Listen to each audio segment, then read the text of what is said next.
ವಿಧೇಯಕವನ್ನ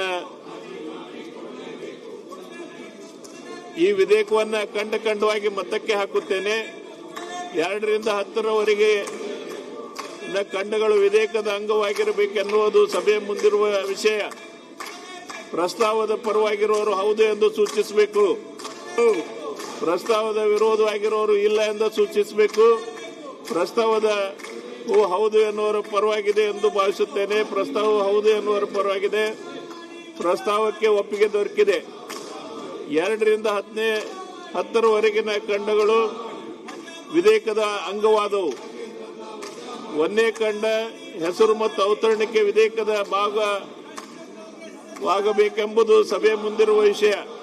ಪ್ರಸ್ತಾವ ಪರವಾಗಿರುವವರು ಹೌದು ಎಂದು ಸೂಚಿಸಬೇಕು. ಹೌದು. ಪ್ರಸ್ತಾವದ ವಿರೋಧವಾಗಿರುವವರು ಇಲ್ಲ ಎಂದು ಸೂಚಿಸಬೇಕು. ಪ್ರಸ್ತಾವವು ಹೌದು ಎನ್ನುವರ ಪರವಾಗಿದೆ ಎಂದು ಭಾವಿಸುತ್ತೇನೆ. ಪ್ರಸ್ತಾವವು ಹೌದು ಎನ್ನುವರ ಪರವಾಗಿದೆ. ಅಧ್ಯಕ್ಷರೇ, ಪ್ರಸ್ತಾವವು ಅಂಗೀಕರಿಸಲ್ಪಟ್ಟಿದೆ. ಬರಬೇಕು, ಮಂತ್ರಿ ಉಳಿಬೇಕು ಅನ್ನೋದು 1ನೇ ಖಂಡ ಮತ್ತು ಹೆಸರು ಮತ್ತು ಅವತರಣಿಕೆ ವಿಧೇಯಕದ ಅಂಗವಾಗಿದೆ. ಸರ್ಕಾರದ ಹಣ, ಉಪಮುಖ್ಯಮಂತ್ರಿ ದಲಿತರ ಹಣ ಸತ್ಯ ಹೊರ ಬರಬೇಕು ಅಥವಾ ಮಂತ್ರಿ ಉಳಿಬೇಕು ಅನ್ನುವಂತ ನಿರ್ಣಯ ನೀವು ಮಾಡ್ರಿ. ಇದು ಕೇವಲ ಒಂದು ನಿಗಮ, ಇದು ಜನರ ನಂಬಿಕೆಯ ಹಣ. 2026ನೇ ಸಾಲಿನ ಬಡವರ ಹಣಕ್ಕೆ ರಕ್ಷಣೆ ಇಲ್ಲ, ಕೊಡಕ್ ಆಗುದಿಲ್ಲ ಅಂತಂದ್ರೆ ನೀವು ಸರ್ಕಾರ ಕೇವಲ ಕೊಳ್ಳೆ ಹೊಡ್ಯಾಕ್ ಕೂತಿರಿಲ್ಲೇ. ಪ್ರಸ್ತಾವವನ್ನ ಮಂಡಿಸಲಾಗಿದೆ. ಅದನ್ನು ಈಗ ಸಭೆಯ ಮತಕ್ಕೆ ಹಾಕುತ್ತೇನೆ. 2026ನೇ ಸಾಲಿನ ನೋಂದಣಿ ಕರ್ನಾಟಕದ ತಿದ್ದುಪಡಿ ವಿಧೇಯಕವನ್ನು ಈಗ ಸಭೆ ಅಂಗೀಕರಿಸಬೇಕು. ಪ್ರಸ್ತಾವದ ಪರವಾಗಿರುವವರು ಹೌದು ಎಂದು ಸೂಚಿಸಬೇಕು. ಪ್ರಸ್ತಾವದ ವಿರೋಧವಾಗಿರುವವರು ಇಲ್ಲ ಎಂದು ಸೂಚಿಸಬೇಕು. ಪ್ರಸ್ತಾವವು ಹೌದು ಎನ್ನುವರ ಪರವಾಗಿದೆ ಎಂದು ಭಾವಿಸುತ್ತೇನೆ. ಪ್ರಸ್ತಾವವು ಹೌದು ಎನ್ನುವರ ಪರವಾಗಿದೆ. ಪ್ರಸ್ತಾವವು ಅಂಗೀಕರಿಸಲ್ಪಟ್ಟಿದೆ ಮತ್ತು ವಿಧೇಯಕಕ್ಕೆ ಅನುಮೋದನೆ ದೊರಕಿದೆ. ಡಾಕ್ಟರ್ ಪರಮೇಶ್ವರ್ ಅವರು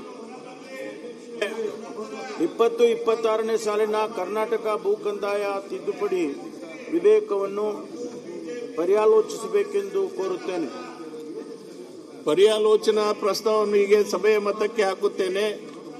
2026ನೇ ಸಾಲಿನ ಕರ್ನಾಟಕ ಭೂ ಕಂದಾಯ ತಿದ್ದುಪಡಿ ವಿಧೇಯಕವನ್ನು ಪರ್ಯಾಲೋಚಿಸುತ್ತದೆ ಎಂಬ ವಿಷಯ ಸಭೆಯ ಮುಂದಿದೆ. ಪ್ರಸ್ತಾವದ ಪರವಾಗಿರುವವರು ಹೌದು ಎಂದು ಸೂಚಿಸಬೇಕು. ಪ್ರಸ್ತಾವದ ವಿರೋಧವಾಗಿರುವವರು ಇಲ್ಲ ಎಂದು ಸೂಚಿಸಬೇಕು. ಪ್ರಸ್ತಾವವು ಹೌದು ಎನ್ನುವರ ಪರವಾಗಿದೆ ಎಂದು ಭಾವಿಸುತ್ತೇನೆ. ಪ್ರಸ್ತಾವವು ಹೌದು ಎನ್ನುವರ ಪರವಾಗಿದೆ. ಪ್ರಸ್ತಾವಕ್ಕೆ ಅನುಮೋದನೆ ದೊರಕಿದೆ. ಮಾನ್ಯ ಉಪಮುಖ್ಯಮಂತ್ರಿ. ಮಾನ್ಯ ಅಧ್ಯಕ್ಷರೇ, ವಿಧೇಯಕವನ್ನು ಅಂಗೀಕರಿಸಬೇಕೆಂದು ಕೋರುತ್ತೇನೆ. ಈ ವಿಧೇಯಕವನ್ನು ಖಂಡವಾಗಿ ಮತಕ್ಕೆ ಹಾಕುತ್ತೇನೆ. 2 ರಿಂದ 5ರವರೆಗೆ ಖಂಡಗಳು ವಿಧೇಯಕದ ಅಂಗವಾಗಿರಬೇಕೆನ್ನುವುದು ಸಭೆಯ ಮುಂದಿರುವ ವಿಷಯ. ಪ್ರಸ್ತಾವದ ಪರವಾಗಿರುವವರು ಹೌದು ಎಂದು ಸೂಚಿಸಬೇಕು. ಹೌದು. ಪ್ರಸ್ತಾವದ ವಿರೋಧವಾಗಿರುವವರು ಇಲ್ಲ ಎಂದು ಸೂಚಿಸಬೇಕು. ಪ್ರಸ್ತಾವ ಹೌದು ಎನ್ನುವರ ಪರವಾಗಿದೆ ಎಂದು ಭಾವಿಸುತ್ತೇನೆ. ಪ್ರಸ್ತಾವ ಹೌದು ಎನ್ನುವರ ಪರವಾಗಿದೆ. ಪ್ರಸ್ತಾವಕ್ಕೆ ಒಪ್ಪಿಗೆ ದೊರಕಿದೆ. 2 ರಿಂದ 5ರವರೆಗೆ ಖಂಡಗಳು ವಿಧೇಯಕದ ಅಂಗವಾದವು.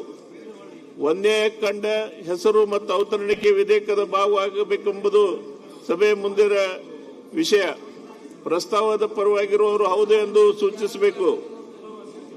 ಪ್ರಸ್ತಾವ ವಿರೋಧವಾಗಿರುವವರು ಇಲ್ಲ ಎಂದು ಸೂಚಿಸಬೇಕು. ಪ್ರಸ್ತಾವ ಹೌದು ಎನ್ನುವರ ಪರವಾಗಿದೆ ಎಂದು ಭಾವಿಸುತ್ತೇನೆ. ಪ್ರಸ್ತಾವವು ಹೌದು ಎನ್ನುವರ ಪರವಾಗಿದೆ. ಪ್ರಸ್ತಾವ ಅಂಗೀಕರಿಸಲ್ಪಟ್ಟಿದೆ. 1ನೇ ಖಂಡ ಹೆಸರು ಮತ್ತು ಅವತರಣಿಕೆ ವಿಧೇಯಕದ ಅಂಗವಾಗಿದೆ. ಮಾನ್ಯ ಉಪಮುಖ್ಯಮಂತ್ರಿ. ಅಧ್ಯಕ್ಷರೇ, ಸದರಿ ವಿಧೇಯಕವನ್ನು ಅಂಗೀಕರಿಸಬೇಕೆಂದು ಕೋರುತ್ತೇನೆ. ಪ್ರಸ್ತಾವವನ್ನು ಮಂಡಿಸಲಾಗಿದೆ. ಅದನ್ನು ಈಗ ಸಭೆಯ ಮತಕ್ಕೆ ಹಾಕುತ್ತೇನೆ. 2026ನೇ ಸಾಲಿನ ಕರ್ನಾಟಕ ಭೂ ತಿದ್ದುಪಡಿ ಕಾಯ್ದೆ ವಿಧೇಯಕವನ್ನು ಈ ಸಭೆಯ ಅಂಗೀಕರಿಸಬೇಕು. ಪ್ರಸ್ತಾವದ ಪರವಾಗಿರುವವರು ಹೌದು ಎಂದು ಸೂಚಿಸಬೇಕು. ಪ್ರಸ್ತಾವದ ವಿರೋಧವಾಗಿರುವವರು ಇಲ್ಲ ಎಂದು ಸೂಚಿಸಬೇಕು. ಪ್ರಸ್ತಾವ ಹೌದು ಎನ್ನುವರ ಪರವಾಗಿದೆ ಎಂದು ಭಾವಿಸುತ್ತೇನೆ. ಪ್ರಸ್ತಾವ ಹೌದು ಎನ್ನುವರ ಪರವಾಗಿದೆ. ಪ್ರಸ್ತಾವವು ಅಂಗೀಕರಿಸಲ್ಪಟ್ಟಿದೆ ಮತ್ತು ವಿಧೇಯಕಕ್ಕೆ ಅನುಮೋದನೆ ದೊರಕಿದೆ. ಸನ್ಮಾನ್ಯ ಎಂ ಬಿ ಪಾಟೀಲ್. 2026 124ನೇ ಸಾಲಿನ ಕರ್ನಾಟಕ ಕೈಗಾರಿಕೆಗಳ ಸೌಲಭ್ಯ ತಿದ್ದುಪಡಿ ವಿಧೇಯಕವನ್ನು ಅಧ್ಯಕ್ಷರೇ, ಇವರು ಅದಾನಿ ಡಿಕೆ ಅವರು ಎಲ್ಲೋದ್ರು ಅಂದ್ರೆ ಅದಾನಿ ಮನೆಗೆ ಹೋದ್ರು ಅಂತ. ಪರ್ಯಾಲೋಚನಾ ಪ್ರಸ್ತಾವವನ್ನು ಈಗ ಸಭೆ ಮಟ್ಟಕ್ಕೆ ಹಾಕುತ್ತೇನೆ. 5% ಜಾಗ ತಗೊಂಡು 2026ನೇ ಸಾಲಿನ ಕರ್ನಾಟಕ ಕೈಗಾರಿಕೆಗಳ ಸೌಲಭ್ಯ ತಿದ್ದುಪಡಿ ವಿಧೇಯಕವನ್ನು ಪರ್ಯಾಲೋಚಿಸುತ್ತದೆ ಎಂಬ ವಿಷಯ ಸಭೆ ಮುಂದಿದೆ. ಅದಾನಿ ಜೊತೆ ಪ್ರಸ್ತಾವದ ಪರವಾಗಿರುವವರು ಹೌದು ಎಂದು ಸೂಚಿಸಬೇಕು. ಡಿಕೆ ಶಿವಕುಮಾರ್ ಶಾಮೀಲಾಗಿದ್ದಾರೆ. ಪ್ರಸ್ತಾವದ ವಿರೋಧವಾಗಿರುವವರು ಇಲ್ಲ ಎಂದು ಸೂಚಿಸಬೇಕು. ಪ್ರಸ್ತಾವ ಹೌದು ಎನ್ನುವರ ಪರವಾಗಿದೆ ಎಂದು ಭಾವಿಸುತ್ತೇನೆ. ಪ್ರಸ್ತಾವ ಹೌದು ಎನ್ನುವರ ಪರವಾಗಿದೆ. ಪ್ರಸ್ತಾವಕ್ಕೆ ಅನುಮೋದನೆ ದೊರೆತಿದೆ. ಮಾನ್ಯ ಮಂತ್ರಿಗಳು,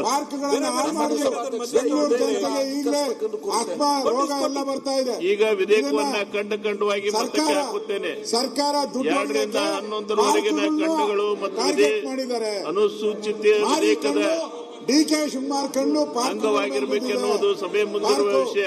ಈ ಟನಲ್ ರೋಡ್ ಪ್ರಸ್ತಾವ ಪರವಾಗಿರುವವರು ಹೌದು ಎಂದು ಸೂಚಿಸಬೇಕು. ಪ್ರಸ್ತಾವ ವಿರೋಧವಾಗಿರುವವರು ಇಲ್ಲ ಎಂದು ಸೂಚಿಸಬೇಕು. ಪ್ರಸ್ತಾವ ಹೌದು ಎನ್ನುವರ ಪರವಾಗಿದೆ ಎಂದು ಭಾವಿಸುತ್ತೇನೆ. ಪ್ರಸ್ತಾವ ಹೌದು ಎನ್ನುವರ ಪರವಾಗಿದೆ. ಪ್ರಸ್ತಾವಕ್ಕೆ ಒಪ್ಪಿಗೆ ದೊರಕಿದೆ. 2 ರಿಂದ 11ರವರೆಗಿನ ಖಂಡಗಳು ಮತ್ತು ಅನುಸೂಚಿತ ವಿಧೇಯಕದ ಅಂಗವಾದವು. ಅಂದ್ರೆ ಒಂದೇ ಖಂಡ ಹೆಸರು ಮತ್ತು ಅವತರಣಿಕೆ ವಿಧೇಯಕದ ಭಾಗವಾಗಬೇಕೆಂಬುದು ಸಭೆ ಮುಂದಿರುವ ವಿಷಯ. ಪ್ರಸ್ತಾವದ ಪರವಾಗಿರುವವರು ಹೌದು ಎಂದು ಸೂಚಿಸಬೇಕು. ಸರ್ಕಾರ ಇದು ಪ್ರಸ್ತಾವದ ವಿರೋಧವಾಗಿರುವವರು ಇಲ್ಲ ಎಂದು ಸೂಚಿಸಬೇಕು. ಪ್ರಸ್ತಾವ ಹೌದು ಎನ್ನುವರ ಪರವಾಗಿ ಎಂದು ಭಾವಿಸುತ್ತೇನೆ. ಪ್ರಸ್ತಾವ ಹೌದು ಎನ್ನುವರ ಪರವಾಗಿ ಇದೆ ಎಂದು ಪ್ರಸ್ತಾವ ಅಂಗೀಕೃತಪಟ್ಟಿದೆ. ಒಂದೇ ಖಂಡ ಹೆಸರು ಮತ್ತು ಅವತರಣಿಕೆ ವಿಧೇಯಕದ ಅಂಗವಾಗಿದೆ. ಮಾನ್ಯ ಸಚಿವರು, ಸಭಾಧ್ಯಕ್ಷರೇ, ಈ ವಿಧೇಯಕ ಅಂಗೀಕರಿಸಬೇಕೆಂದು ಕೋರುತ್ತೇನೆ. ಪ್ರಸ್ತಾವವನ್ನು ಮಂಡಿಸಲಾಗಿದೆ. ಅದನ್ನು ಈಗ ಸಭೆ ಮತಕ್ಕೆ ಹಾಕುತ್ತೇನೆ. 2026ನೇ ಸಾಲಿನ ಕರ್ನಾಟಕ ಕೈಗಾರಿಕಾ ಸೌಲಭ್ಯ ತಿದ್ದುಪಡಿ ವಿಧೇಯಕವನ್ನ ಈ ಸಭೆ ಅಂಗೀಕರಿಸಬೇಕು.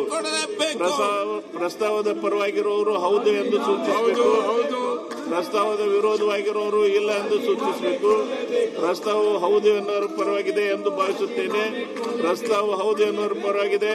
ಪ್ರಸ್ತಾವವು ಅಂಗೀಕರಿಸಲ್ಪಟ್ಟಿದೆ ಮತ್ತು ವಿಧೇಯಕಕ್ಕೆ ಅನುಮೋದನೆ ದೊರಕಿದೆ. ಶ್ರೀ ಈಶ್ವರ್ ಖಂಡ್ರೆ ಅವರು. ಸನ್ಮಾನ್ಯ ಸಭಾಧ್ಯಕ್ಷರೇ, 2026ನೇ ಸಾಲಿನ ಕರ್ನಾಟಕ ಗ್ರಾಮ ಸ್ವರಾಜ್ ಮತ್ತು ಪಂಚಾಯತ್ ರಾಜ್ 2ನೇ ತಿದ್ದುಪಡಿ ವಿಧೇಯಕವನ್ನು ಪರ್ಯಾಲೋಚಿಸಬೇಕೆಂದು ಕೋರುತ್ತೇನೆ. ಪರ್ಯಾಲೋಚನಾ ಪ್ರಸ್ತಾವವನ್ನು ಈಗ ಸಭೆ ಮತಕ್ಕೆ ಹಾಕುತ್ತೇನೆ. 2026ನೇ ಸಾಲಿನ ಕರ್ನಾಟಕ ಗ್ರಾಮ ಸ್ವರಾಜ್ ಪಂಚಾಯತಿ ರಾಜ್ 2ನೇ ತಿದ್ದುಪಡಿ ವಿಧೇಯಕವನ್ನು ಪರ್ಯಾಲೋಚಿಸುತ್ತದೆ ಎಂಬ ವಿಷಯ ಸಭೆ ಮುಂದಿದೆ. ಪ್ರಸ್ತಾವ ಪರವಾಗಿರುವವರು ಹೌದು ಎಂದು ಸೂಚಿಸಬೇಕು. ಪ್ರಸ್ತಾವ ವಿರೋಧವಾಗಿರುವವರು ಇಲ್ಲ ಎಂದು ಸೂಚಿಸಬೇಕು.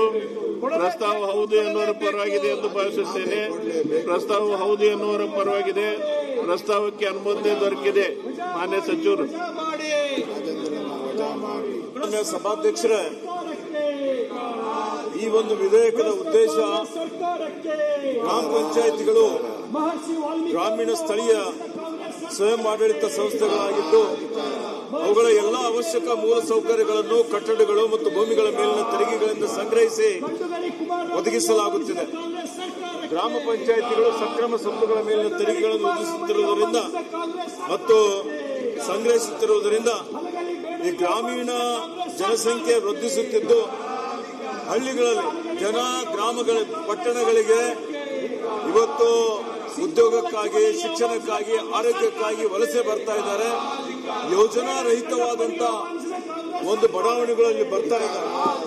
ನಕ್ಷೆ ಮಂಜೂರಾತಿ ಮತ್ತು ಯುಕ್ತ ಪ್ರಾಧಿಕಾರದಿಂದ ಅನುಮೋದನೆ ಇಲ್ಲದೆ ಹಲವು ಅನಧಿಕೃತ ಕಟ್ಟಡಗಳು ಕಟ್ಟಲಾಗುತ್ತಿರುವುದರಿಂದ ಅನುಮೋದನೆ ಇಲ್ಲದ ಬಡಾವಣೆಗಳ ಹೆಚ್ಚಳವನ್ನು ತಡೆಗಟ್ಟಲು ಮತ್ತು ಗ್ರಾಮ ಪಂಚಾಯತ್ಗಳ ಸಂಪನ್ಮೂಲವನ್ನು ಸಹ ವರ್ಧಿಸಲು ಅನೇಕ ಸಲ ಏನಾಗ್ತಾ ಇದೆ, ಈ ಒಂದು ಅಕ್ರಮ ಬಡಾವಣೆಗಳು ಬಂದ ಮೇಲೆ ಆಸ್ತಿಕರನ್ನು ಬರ್ತಾ ಇಲ್ಲ. ಆದರೆ ಗ್ರಾಮ ಪಂಚಾಯತ್ಗಳು ಅದರ ಸಂಪನ್ಮೂಲದಿಂದ ಕಸ ವಿಲೇವಾರಿ ಮಾಡುವಂಥದ್ದು ಇವತ್ತು ಅವರಿಗೆಲ್ಲ ಒದಗಿಸುವಂತದ್ದು ಆಗ್ತಾ ಇದೆ. ಇಂಥ ಬಡಾವಣೆಗೊಳಿಸಿದ ಪ್ರಮಾಣ ಪತ್ರವನ್ನು ನೀಡದೆ ಅಧಿಗೋಗಿಸುತ್ತಿರುವ ಕಟ್ಟಡ ಪ್ರತಿ ಕಟ್ಟಡ ಖಾಲಿ ನಿವೇಶನ ಅಥವಾ ಅವೆರಡರಿಂದಲೂ 2025ಕ್ಕೆ ಮೊದಲು ಅಂದರೆ 190 ಇವತ್ತು ಏನು ನಿವೇಶನ ಅಥವಾ ಅವೆರಡರಿಂದ 2025 ಏಪ್ರಿಲ್ ಮೊದಲು ಏನು ನಿರ್ದಿಷ್ಟ ಸ್ವತ್ತುಗಳಿಗೆ ಸ್ವತ್ತು ತೆರಿಗೆಯನ್ನು ವಿಧಿಸುವುದಕ್ಕೆ ಮತ್ತು ಪಂಚಾಯತ್ ರಾಜ್ ತಿದ್ದುಪಡಿ ಅಧಿನಿಯಮ 2025ಕ್ಕೆ 199C ಪ್ರಕರಣವನ್ನು ಸೇರಿಸಲಾಗಿರುವುದರಿಂದ ಗ್ರಾಮೀಣ ಪ್ರದೇಶದಲ್ಲಿ ಲಕ್ಷಾಂತರ ಅನುಮೋದನೆ ಪಡೆದೇ ಸೃಜಿಸಲಾಗಿರುತ್ತೇನಿದ್ದಾವೆ. ಅದಕ್ಕೆ ಕರ್ನಾಟಕ ಗ್ರಾಮಾಂತರ ಯೋಜನೆ ಅಧಿನಿಯಮ 63 ಕರ್ನಾಟಕ ಉಲ್ಲಂಘಿಸಿ ಸೂಕ್ತ ಕುಡಿಯುವ ಅಕ್ರಮ ಸ್ವತ್ತುಗಳ ಹೆಚ್ಚಳಕ್ಕೆ ಇದೇ ರೀತಿಯ ತಿದ್ದುಪಡಿಗಳನ್ನು ಗ್ರೇಟರ್ ಬೆಂಗಳೂರು ಆಡಳಿತ ಅಧಿನಿಯಮ 2024, ಕರ್ನಾಟಕ ಅಧಿನಿಯಮ 336, ಕರ್ನಾಟಕ ಮುನ್ಸಿಪಾಲಿಟಿಗಳ ಅಧಿನಿಯಮ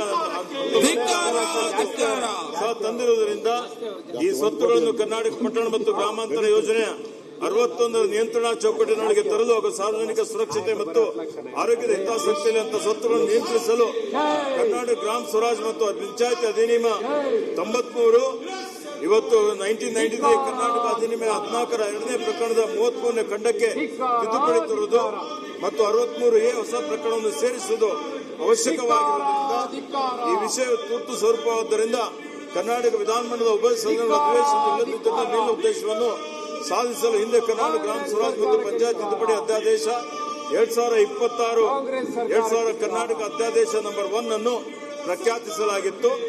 ಈ ವಿಧೇಯಕವು ಅಧ್ಯಾದೇಶದ ಒಂದು ಬದಲಿ ವಿಧೇಯಕ ಆಗಿದೆ ಅನ್ನುವಂಥ ಮಾತನ್ನು ಹೇಳಿಕೆ ಬಯಸ್ತಾ ಇದ್ದೇನೆ.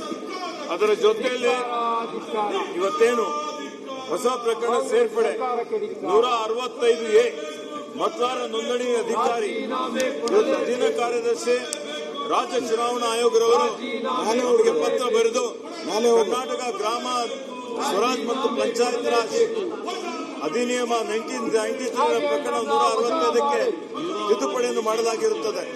ಸದರಿ ತಿದ್ದುಪಡಿಯಂತೆ ವಿಧಾನಸಭಾ ಮತದಾರರ ಪಟ್ಟಿಯನ್ನು ಅಳವಡಿಸುವುದನ್ನು ಕೈಬಿಟ್ಟು ರಾಜ್ಯ ಚುನಾವಣಾ ಆಯೋಗದ ಮೇಲ್ವಿಚಾರಣೆ, ನಿರ್ದೇಶನ ಮತ್ತು ನಿಯಂತ್ರಣಕ್ಕೆ ಒಳಪಟ್ಟು ಮತದಾರರ ಪಟ್ಟಿಯನ್ನು ಸಿದ್ಧಪಡಿಸತಕ್ಕದ್ದು ಎಂದು ತಿದ್ದುಪಡಿಯಾಗಿರುತ್ತದೆ. ಗ್ರೇಟರ್ ಬೆಂಗಳೂರು ಅಧಿನಿಯಮದ ಪ್ರಕರಣ 36ರಲ್ಲಿರುವಂತೆ ಕರ್ನಾಟಕ ಗ್ರಾಮ ಸ್ವರಾಜ್ ಮತ್ತು ಪಂಚಾಯತ್ ರಾಜ್ ಅಧಿನಿಯಮದಲ್ಲಿ ಮತದಾರರ ನೋಂದಣಿ ಅಧಿಕಾರಿ ಎಂಬ ಹೊಸ ಪ್ರಕರಣವನ್ನು ಸೇರ್ಪಡೆ ಮಾಡಲು ಪ್ರಸ್ತಾವನೆ ಸಲ್ಲಿಸಲಾಗಿದೆ.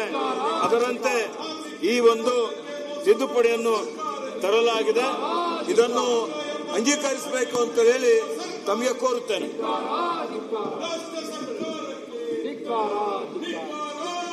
ಈಗ ವಿಧೇಯಕವನ್ನ ಖಂಡವಾಗಿ ಮತಕ್ಕೆ ಹಾಕುತ್ತೇನೆ. 2 ರಿಂದ 6ರವರೆಗೆ ಖಂಡಗಳು ವಿಧೇಯಕದ ಅಂಗವಾಗಿರಬೇಕು ಎನ್ನುವುದು ಸಭೆಯ ಮುಂದಿರುವ ವಿಷಯ. ಪ್ರಸ್ತಾವದ ಪರವಾಗಿರುವವರು ಹೌದು ಎಂದು ಸೂಚಿಸಬೇಕು. ಪ್ರಸ್ತಾವದ ವಿರೋಧವಾಗಿರುವವರು ಇಲ್ಲ ಅಂತ ಸೂಚಿಸಬೇಕು. ಪ್ರಸ್ತಾವವು ಹೌದು ಎನ್ನುವರ ಪರವಾಗಿ. ಹೆಚ್ಚಿನ ವಿಡಿಯೋಗಳಿಗೆ ಪ್ರತಿಧ್ವನಿ ಯೂಟ್ಯೂಬ್ ಚಾನೆಲ್ ಸಬ್ಸ್ಕ್ರೈಬ್ ಮಾಡಿ, ಬೆಲ್ ಐಕಾನ್ ಕ್ಲಿಕ್ ಮಾಡಿ.